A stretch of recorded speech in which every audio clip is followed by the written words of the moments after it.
Нешто над 2 милиони евра не се слеале во државниот буџет, бидејќи прекршочни предмети застарувале, постапките се влечеле со години, а надлежна комисија донела преку 1500 решенија за запирање поради застареност.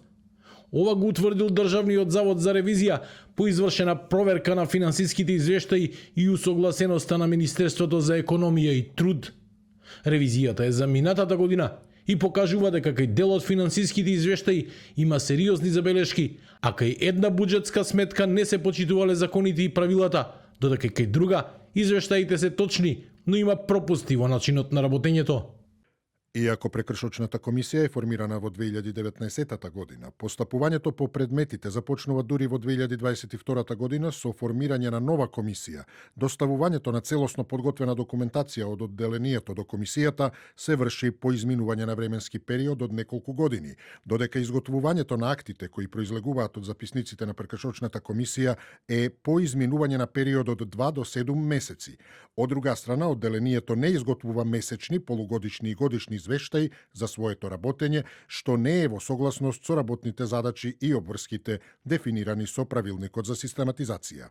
Дополнително, ревизијата нотира и таргетиран IT напад на Министерството за економија и труд кој се случил во септември 2024 поради слабости во информацијската безбедност и недоволни капацитети. IT секторот работел со 3 од предвидените 12 вработени, а дел од податоците биле неповратно изгубени и покрај обновување на системите по 37 дена.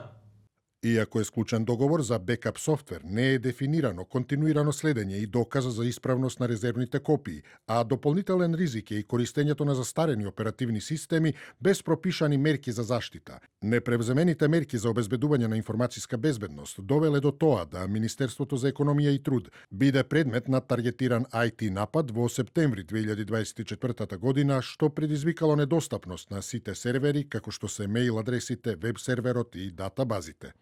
Од Министерството за економија и труд потврдуваат дека лани имале хакерски напад и дека веднаш презеле мерки за заштита и обезбедување бекап на податоците.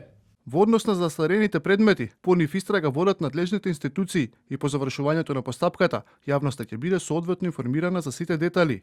Во рамки на надлежностите на Министерството, формирана е нова комисија која континуирано и редовно постапува по прекршочните предмети. Воедно, Министерството во целост постапува во рамки на рокот, утврден од Државниот завод за ревизија и активно работи на отстранување на сите утврдени недостатоци.